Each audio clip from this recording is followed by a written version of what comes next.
Poems to a Listener, readings and conversation with contemporary poets. Oh, Tanisha. Nishno Kisikwan. Napashit. Gananapashit. Kanishno Nitom Luxuham. Nikade Katabane. Kagitan Gishtan it Kutanduit. Tabat Michame. Oh, grandfather sun, grandmother moon, and all the unknown star nations.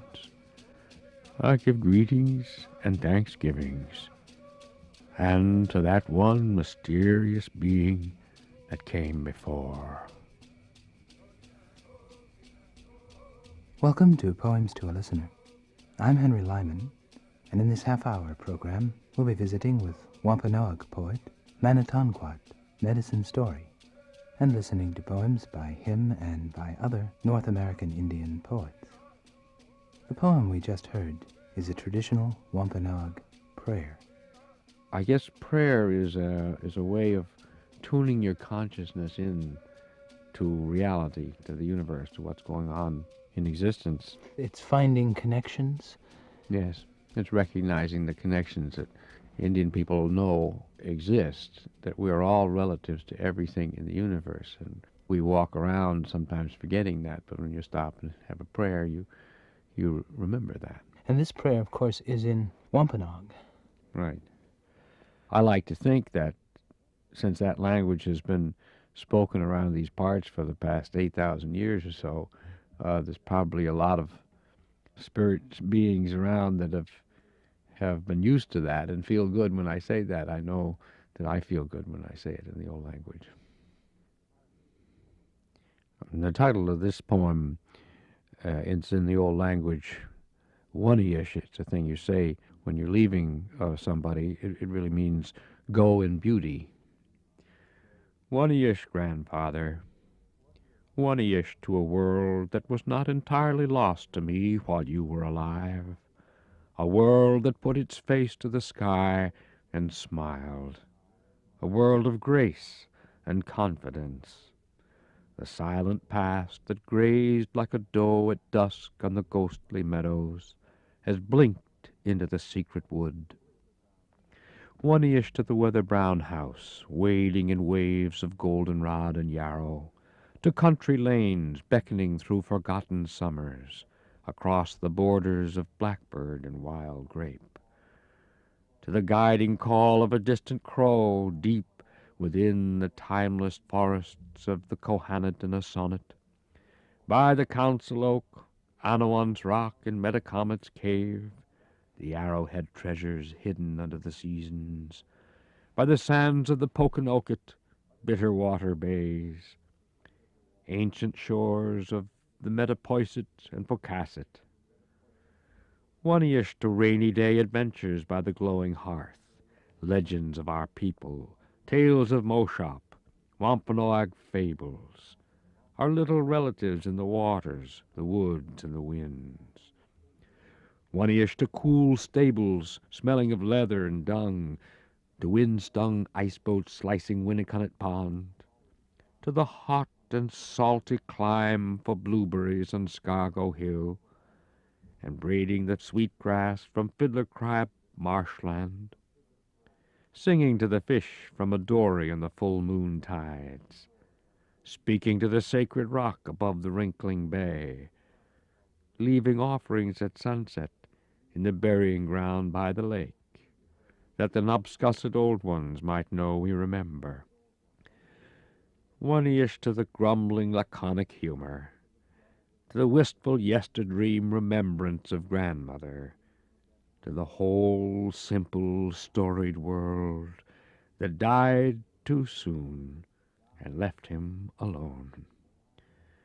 One-ish to the boy who found the visions of a people in grandfather's eyes. No one should think it strange that when I became a man, grandfather and I together sought that boy and his dreams. Now the grandfather is gone, the boy will not be found again, and only I am left to keep the visions and recount the dreams. He must have drawn you very much to the old ways. He was the only link I had with the past, and still he remains inside of me as that link that I have with the stories and the legends. And he was an avid collector of artifacts and things. His whole attic was full of them, and he would sit up there and tell me stories and how they used this and that, and take me to the places where the camps used to be that he used to know, and there we would find different things there. All those memories. Yeah. This is a poem by Joe Bruchac. There is a stream which rises halfway down that mountain. My father showed it to me. Place he found in a dream. The withered spirit of an old Indian leading him like a wisp of fog to its banks. I shall go to that last water when I am old, and my blood runs like the sad Hudson River, heavy with the waste of civilization. I shall go there and wade into those clear ripples where the sandy bottom is spread with stones, which lie like the bones of beautiful ancient animals. I shall spread my arms in the sweet water and go like a last wash of snow down to the loon meadow in the last days of April. This starts with a dream. Yes. That's one of the things that keeps a people together is understanding what the dreams and visions of the old ones were and renewing that as they go along. Tradition. Right. We carry tradition to try and carry along what wisdom and experience has been gained over the thousands of years. But that's been diffused a lot, hasn't it? That vision and that tradition has been fragmented, hasn't it? Oh, yeah. When the entire economic situation for the Indian changed and he was no longer in control of his own power to survive and had to go into a different system in order to survive, this was very disorienting because everything in that other system is antagonistic to the traditions that the Indian came out of. And the worst of all, probably the introduction of alcohol, which becomes a way of feeling false power and becomes a major problem in itself.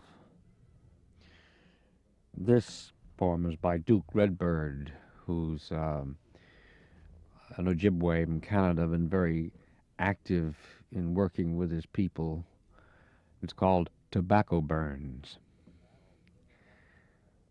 Tobacco curls when touched by fire. The smoke rises up, blue and gray, a fog that holds medicine.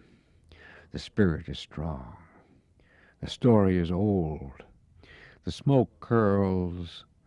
I feel a sound, the sound of drums on distant hills, of buffalo hooves on frozen ground, a medicine chant wailing by breezes that have not blown for many moons, nor suns that shine no longer on brown children. My eyes seek a vision, for old people told of visions that were not seen by eyes, but burned in the mind and mouth of our men, who fought battles but did not win. My body cries for strong medicine, but my eyes water from whiskey. My brain bleeds, my heart sweats. I regret that tobacco burns, and I am not strong. He gets a vision from the tobacco, right? Mm-hmm. It leads him towards something which is connected with the traditions, the past, but it's blurred by alcohol. Right. It hurts seeing the possibility of the vision becomes more hurtful and becomes more acute as soon as you begin to see the gap between where you are and where the old ones have been and where you might be. It's a symptom of that depression. You have to understand that Indians also have the highest rate of suicide of any racial group in this country, and alcohol is another milder form of suicide. It's a way of killing yourself slowly and blotting yourself out. This one's by Ray Youngbear. One chip of human bone. It is almost fitting to die on the railroad tracks. I can easily understand how they felt on their staggered walks back. There's something about trains, drinking, and being an Indian with nothing to lose. It tells a whole story. Just a piece of bone on the railroad tracks. What's it tell? There's something about trains, well, it's just back and forth, in and out, drinking, nothing to lose. Finally, it's ended, fitting to die on the railroad tracks. You know, it brings to mind the endless relocations of Indian peoples, the Trail of Tears, the Long Walk, and on into the present day of relocations into cities and other things like that. This is a poem by Marnie Walsh of a series of portraits. This one's called Bessie Dreaming Bear, Rosebud, South Dakota, 1960. We all went to town one day, went to a store, bought you new shoes, red high heels. Ain't seen you since. The shoes made off with her. Yeah. I can imagine her just taking off in those red shoes for the city. Yeah. And what she thought would be better worlds. And the remark about ain't seen you since could be taken in a lot of different ways. There's a lot of people that disappear one way or another.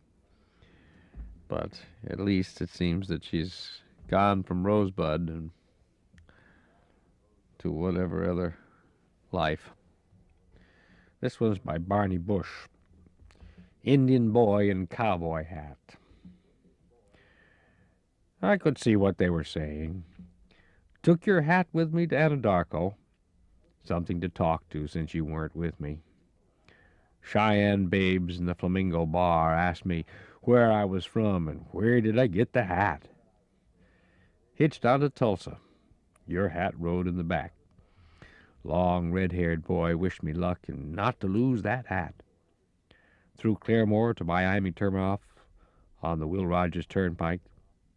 Nobody home, went on, alone. The two of us to Illinois. The Ohio Valley in a small foreign car, of course, and the cowboy hat rode on a cookie box in the back. Smelly old factory area of East St. Louis. Cahokia, Illinois side. Early morning, walking along, getting no rides. Hat blew off. Shit. Got some of that dark blue factory mud on it. Tried to clean it off. Sorry, Dean.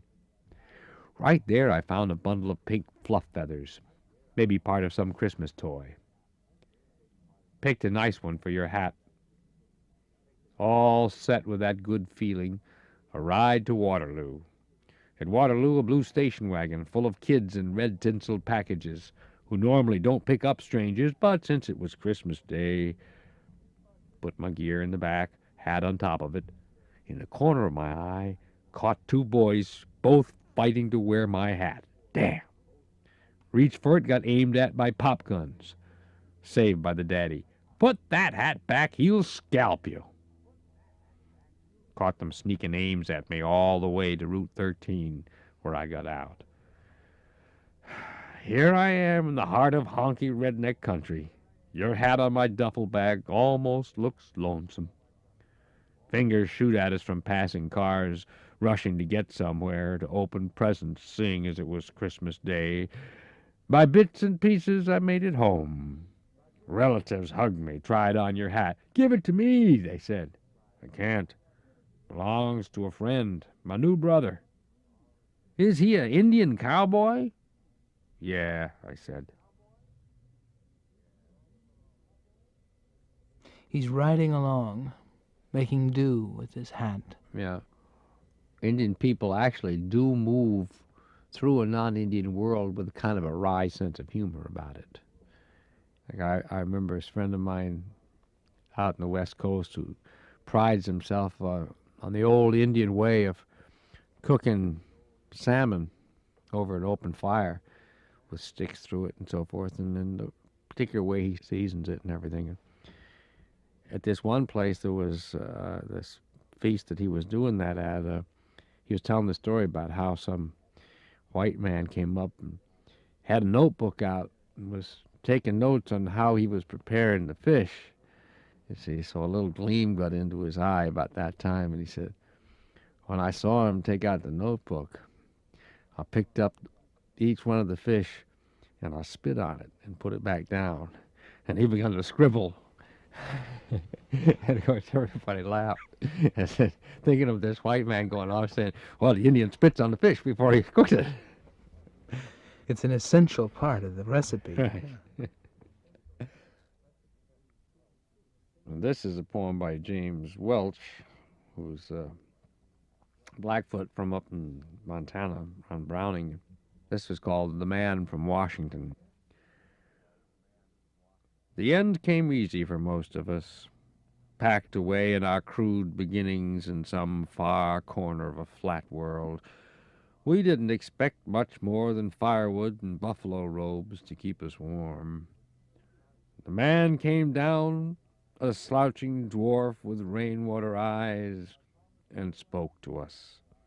He promised that life would go on as usual, the treaties would be signed, and everyone, man, woman, and child, would be inoculated against a world in which we had no part.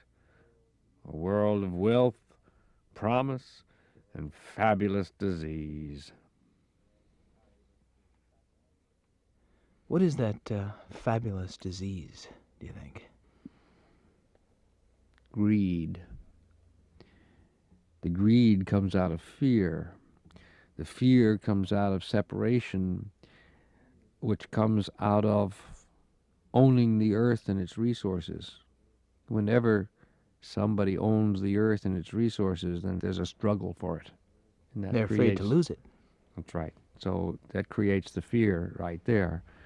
And the fear creates the greed.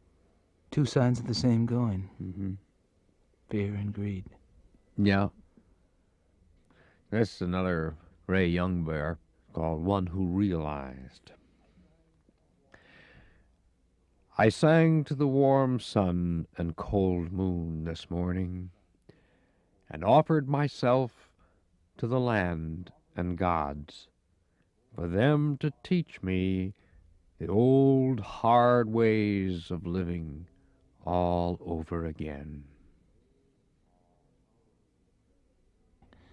Living all over again. Mm-hmm. Yeah, I was talking about the old hard ways. Traditions. Mm-hmm. It's almost like learning to see all over again, isn't it? Yep, that's right. It's been essential, hasn't it? Essential to the... I guess it's essential for a person to know who they are.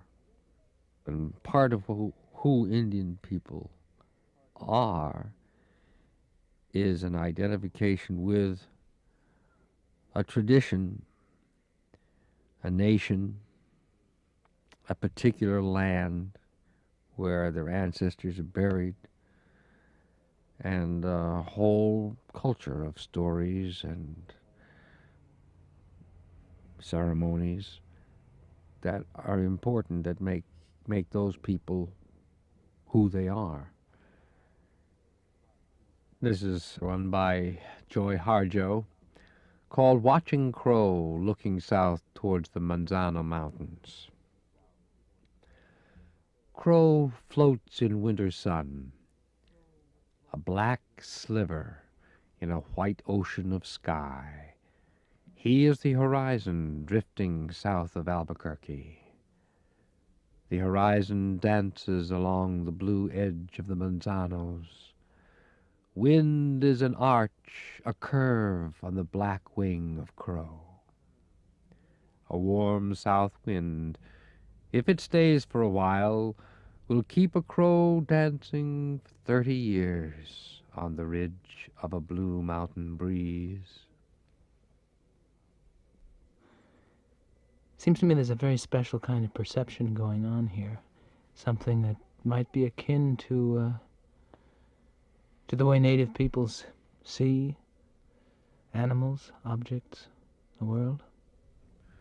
Something happens in your perception if you understand that everything is literally alive. We believe there's a spirit in everything and that everything is alive. And when you see things in that way, they take on a different aspect. I would think, for example, that a stone would actually look more alive. And it feels different, and it communicates to you, and its spirit can communicate to you if you are open to it. And what would it say? Well, it depends on the stone and its experience, I suppose. And also on what it is that needs to be communicated at that time. I mean, what you need to hear or what the world needs to say? Both. Because nothing exists in isolation. And if you're given a lesson, it's a lesson for the world. These are 3 drum songs by Joseph Bruchac. The Drum Maker. He owns no car. He does not wish to go to the capital city and make laws, drink Gordon's gin. He makes from the living wood, in the season after rains, deep, heavy drums. On the ones which are most beautiful, he carves a human face. The Drummer. His clothes are shabby, a bottle of Akpetashi, and the words, "You are needed tonight," for the wake-keeping of Amiga, and all other jobs are forgotten. He feels the thick pulse throb beneath his palms. Drummers, they say, must live in ragged clothes. Yet whose feet move when a rich man says dance? The Dancer. Awkward in my soul and out of step, I am guided by them to the circle. I feel a bridge beneath me as my feet strike the sand. And I dance, a taste in my throat sweet as palm wine. And I wonder what god I'm being blessed by. He feels a bridge under his feet. A bridge to what, do you think? The spirit world. To really feel the beat of the drum and move with that in the dance, the heartbeat of the universe and the whole history of a nation, everything can be there in the dance. So it really widens you, is that it? Yeah, it's like prayer. The dance is like prayer, and it tunes you into reality, the reality of not only the here and now, but of what's present in the universe, but the whole history of it. Bear. A totem dance is seen by Raven, by Peter Bluecloud, for La Noyes. The black bear does a strange and shuffling dance, foot to foot slowly, head back, eyes closed, like that of a man beneath a loosely falling robe, mouth sewn shut upon protruding tongue of red-stained cedar shreddings. Foot to foot slowly in lumbering shadow dance. Within the fog and rain of high, thick ferns, beneath a dripping, tapping spruce, echo of raven, morning cry of night visions unwanted. A heavy, leaning snag, it seems at first, the sound of crashing falls suspended between ground and lowered sky. Then swirl of fog unveils a huge head carved atop the pole, a silver gray of cedar. Gnashing of angry teeth at driftwood shore, and killer whale spews up a wreckage of pock-infested sailors. Foot to foot slowly, the totem dance continues. Sky to earth, the leaning weight of pole, and people and bear. And now the drum, rectangular and fringed with clacking claws, a chant begins of deep-voiced rumbling, of the black slate carved into bowls now broken, with fragments shattered in despair of a death not prophesied. Great cedar poles and moist earth, these dwellings speak with dark passages. The rib of a tribe is a brittle section of a dugout, or what is left of a stolen house-post. Vast heritage dragged into strange museums. And still and forever, foot to foot slowly, the strange and shuffling dance continues. And day after day the morning chants and keening voices silence all else, as dugouts with quiet paddles convey the dead to sacred islands in endless procession. And soil seeps through roof cracks to fill the huge and silent dwellings, and totems lean from which great eyes gaze either up to sky or down to earth. And the death of a village is a great sorrow, and the pain of the survivors is a great anguish, never to heal. Slowly and gently, foot to foot balanced, and awkward in beauty, the child dances. And grandfather taps, delicately taps the drum, and his voice is very, very low. And the song is a promise given a people in the ancient days of tomorrow. And grandmother's stiff and swollen fingers weave cedar and fern and spruce, and occasionally, in a far-away closeness, her eyes seek the dancing child. The bear pauses in his quest for food, to stand and sniff the air. Then, in a dream like a fasting, he begins to shuffle, foot to foot slowly, as the dance continues.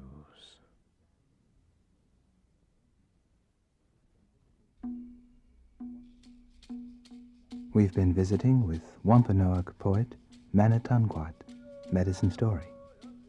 I'm Henry Lyman. Thanks for joining us. Poems to a Listener was produced by WFCR, Amherst, Massachusetts, with technical assistance by Sheldon Katzman. Financial assistance was provided by the Massachusetts Council on the Arts and Humanities, the National Endowment for the Arts, and the Massachusetts Foundation for Humanities and Public Policy.